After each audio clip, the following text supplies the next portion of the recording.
शर्म आती है भारतीय जनता पार्टी को, शर्म आती है। अमेरिका ने 3 भारतीयों की हत्या कर दी।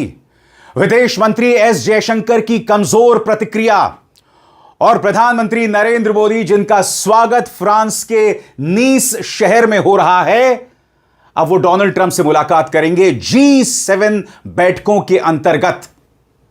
इसी बात का जिक्र राहुल गांधी ने किया है कि 3 भारतीयों की हत्या अमेरिका ने कर दी। वो मुद्दा उठाने की बजाय हमारे विदेश मंत्रालय की कमजोर प्रतिक्रिया और सबसे शॉकिंग जो अमेरिका का रवैया रहा है, अमेरिका ने अब तक कोई माफी नहीं मांगी, कोई माफी नहीं मांगी।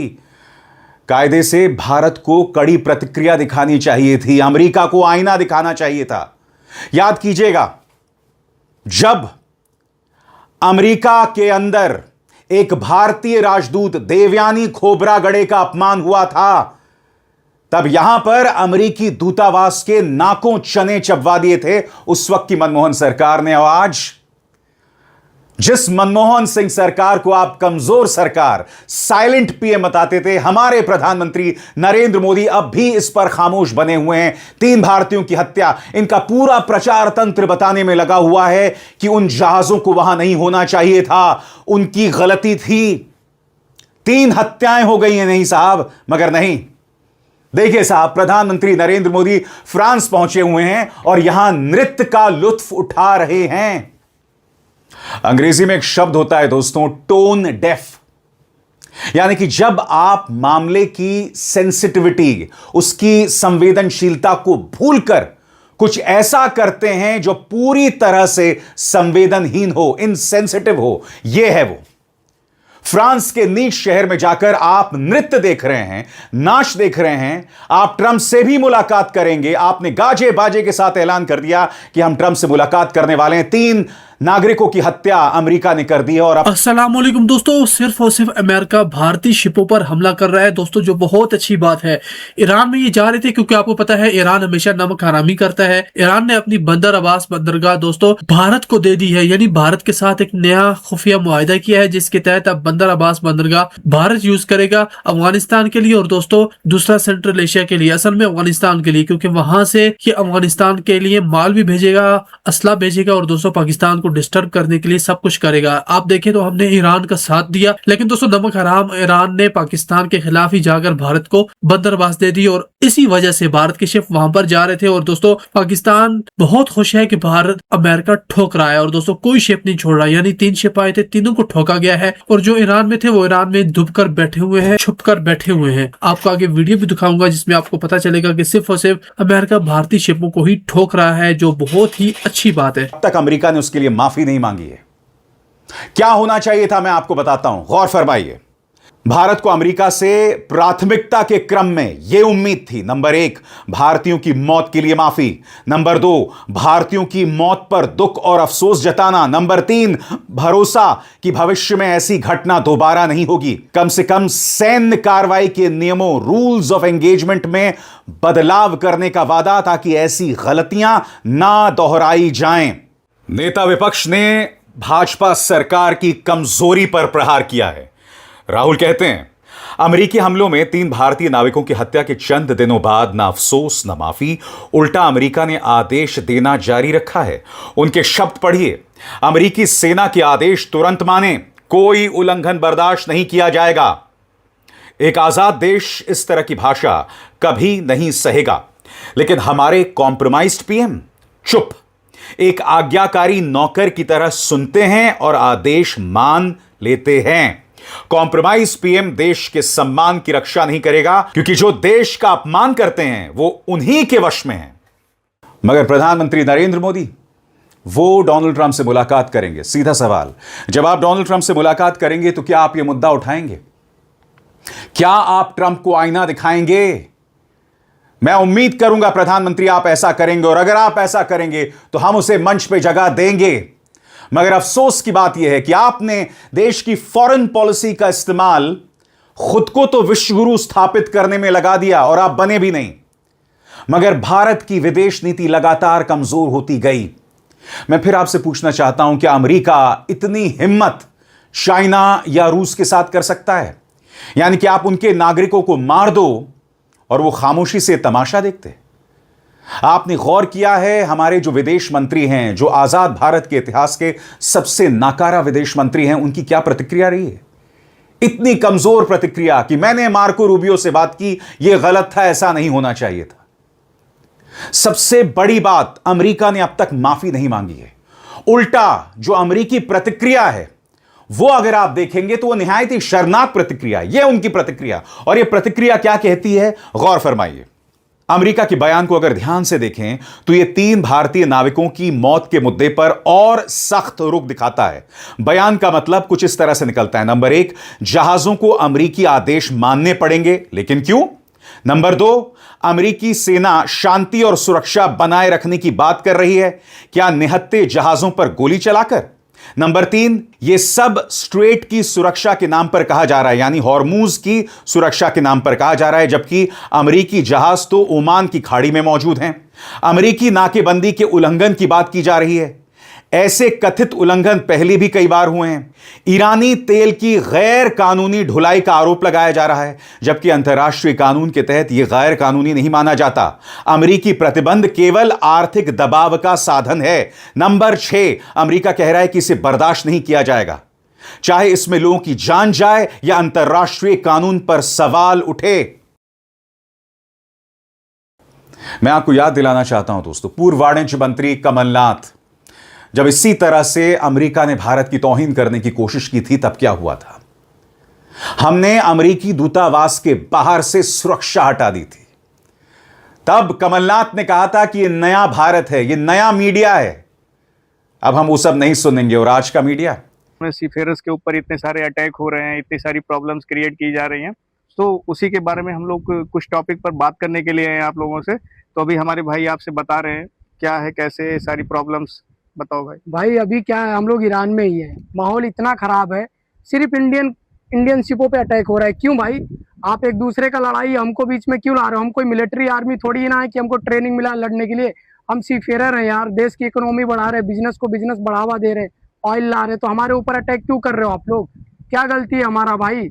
हम मिलिट्री नहीं, हम सीफेरर हैं, कॉन्ट्रैक्ट बेस पे जहाज पे आते हैं काम करने के लिए, और तुम हमको टारगेट कर रहे हो, मार रहे हो। क्या हम लोगों की क्या गलती है? इंडियन सीफेरर 13 लाख है और अटैक अभी कंटिन्यू हो रहा है। अभी कल एक शिप पे अटैक हुआ, उस शिप पे मैंने काम किया था भाई। मैंने कैप्टन साहब से बात किया, बोला उन्होंने वार्निंग दिया और डायरेक्ट मिसाइल डाल दिया ओमान में। तो उनकी क्या गलती थी और वो सीफेरर की क्या गलती थी? हम लोग को क्यों बीच में घसीट रहे हो भाई? वीडियो वायरल करो भाई, क्योंकि ये पहुंचना चाहिए, सब सीफेरर लोग ये वीडियो वायरल करो ताकि ये में इतना बोलना चाहेंगे। हम 13 लाख सीफेयरर्स हैं, हमें किसी की जरूरत नहीं है, हम सिर्फ एक दूसरे की आवाज उठा सकते हैं, उसके लिए हम लोग पर्याप्त हैं, काफी हैं, ठीक है ना। सो लास्ट में सिर्फ सवाल इतना है कि सिर्फ इंडियन सीफेयरर्स क्यों, सिर्फ और सिर्फ इंडियन सीफेयरर्स नहीं, कोई और क्यों नहीं? सिर्फ सरकार के बहुत बड़े समर्थक रहे हैं, बहुत बड़े समर्थक। सुनिए कमल सिब्बल ने क्या कहा आपकी स्क्रीन पर। रूबियो की तरफ से यह बेहद सख्त प्रतिक्रिया है। इसमें कहीं ना कहीं भारतीय नाविकों की मौत को सही ठहराने की कोशिश दिख रही है। अमेरिका यह कह रहा है कि वो स्ट्रेट में शांति और सुरक्षा बनाए रख रहा है। ईरान पूरी तरह निर्दोष नहीं हो सकता, लेकिन इलाके में शांति और सुरक्षा को सबसे पहले अमेरिका के ईरान पर हमलों नहीं बिगाड़ा। संदेश साफ है, भारत को अपने नाविकों की मौत बर्दाश्त करनी चाहिए, क्योंकि अमेरिका अपनी एक तरफा नाकेबंदी के उल्लंघन को बर्दाश्त नहीं करेगा। हैरानी की बात यह है कि एक मित्र देश के निहत्थे नागरिकों की मौत पर औपचारिक अफसोस तक नहीं जताया गया है। रूबियो ने इस बयान पर दांव और ऊंचा कर दिया है। इसे भारत के प्रति एक ठंडे और उपेक्षापूर्ण रुख के तौर पर देखा जा रहा है। यानी कि अमेरिका कह रहा है कि तुम नाकेबंदी का उल्लंघन करोगे तो यही होगा। हमला भी तुम कर रहे हो, और किस पर हमला कर रहे हो? भारत पर। मैंने आपको पहले बताया था दोस्तों, अमेरिका ने टॉर्पीडो के जरिए इंडियन ओशन में एक ईरानी जहाज पर हमला किया था। वो ईरानी जहाज जो भारत में एक सम्मेलन से वापस लौट रहा था। तब मैंने कहा था प्रधानमंत्री नरेंद्र मोदी की खामोशी भारत के लिए नुकसानदेह है, क्योंकि अगर उसी वक्त भारत ने लक्ष्मण रेखा खींच दी होती, रेड लाइन ड्रॉ कर दी होती, तो अमेरिका यह हिमाकत नहीं करता। मगर हम खामोश रहे, अमेरिका के हौसले बढ़ते गए, नतीजा उसने हमारे ही 3 नागरिकों को मार दिया, और यह संख्या और ज्यादा हो सकती थी। किसी तरह से ओमान ने 20 भारतीयों को बचाया। सबसे बड़ी बात, हम अमेरिकी राजदूत को तलब करते हैं और उसके बाद फिर हमला होता है। तलब करने के बाद, बुलाने के बाद फिर हमला किया जाता है। आप इसे समझ रहे हैं? और हमें क्या मूर्ख बताया जाता है कि प्रधानमंत्री विश्व गुरु हैं। हमें बताया जाता है कि दुनिया जो भी फैसला लेता है पहले भारत से पूछता है। क्या इस सरकार को शर्म आती है? किसी भी कीमत पर शर्म आती है? यह हैं कांग्रेस के सांसद शशि थरूर। ये वो शख्स हैं दोस्तों, याद कीजिएगा, इससे पहले ऑपरेशन सिंदूर, उसके बाद जितना भी घटनाक्रम हुआ है, ये मोदी की हर हरकत को जायज ठहरा रहे थे और मैंने उसकी लगातार आलोचना की थी। मगर अब इनकी भी प्रतिक्रिया देखी जाए, वो भी सरकार को आईना दिखा रहे हैं। सुनिए शशि थरूर ने क्या कहा आपके स्क्रीन पर। अमेरिका का यह आधिकारिक बयान पढ़कर गहरा झटका लगता है। इसमें निर्दोष भारतीयों की मौत पर ना तो अफसोस जताया गया है और ना ही संवेदना व्यक्त की गई है। कोई मित्र और रणनीतिकार साझेदार इतना इनसेंसिटिव कैसे हो सकता है? अगर कोई कमर्शियल जहाज अमेरिकी आदेशों का पालन नहीं कर रहा था तो क्या उसे रोकने के लिए गैर घातक तरीके नहीं अपनाए जा सकते थे? क्या जहाज की गति या नियंत्रण प्रणाली को निष्क्रिय या कम करना संभव नहीं था? बिना ऐसे मिसाइल हमले किए जिसमें नागरिक चालक दल की जान चली जाए। इन अहम समुद्री मार्गों से गुजरने वाले लगभग हर व्यापारी जहाज पर भारतीय नाविक मौजूद होते हैं। क्या अब भी वे सभी अमेरिकी मिसाइलों के संभावित निशाने माने जाएंगे? यह रवैया एक्सेप्टेबल नहीं है। उम्मीद है एस जयशंकर ने मार्को रूबियो से यही बात साफ शब्दों में कही होगी। कांग्रेस के नेता पवन खेरा ने इस पर कड़ी प्रतिक्रिया जतलाई है। उन्होंने क्या कहा है, गौर फरमाइए। इस पूरे मामले को और भी ज्यादा शर्मनाक नई दिल्ली की प्रतिक्रिया उसके रिएक्शन ने बना दिया है। हमले को उसके असली रूप के तौर पर प्रस्तुत करने के बजाय विदेश मंत्री ने सिर्फ इतना कहा कि कमर्शियल जहाजों के खिलाफ जानलेवा कार्रवाई न्यायोचित नहीं है। न्यायोचित नहीं है। यह आप किसी हवाई अड्डे पर हद से ज्यादा महंगे सैंडविच के लिए कहते हैं, ना कि उस सैन्य हमले के लिए जो निर्दोष नागरिकों की जान ले लेता है।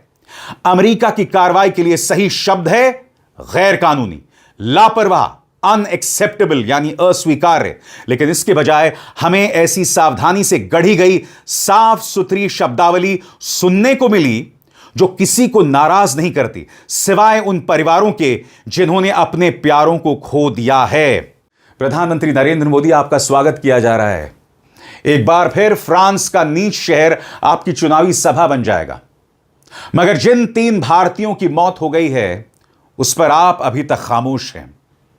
आपके ये जो मंत्री हैं गोली मारो ठाकुर, सांसद भाजपा के अनुराग ठाकुर, इनकी प्रतिक्रिया आई है। आदित्य शर्मा जो कि उनकी लोकसभा सीट से आते हैं उस पर प्रतिक्रिया जतलाई है।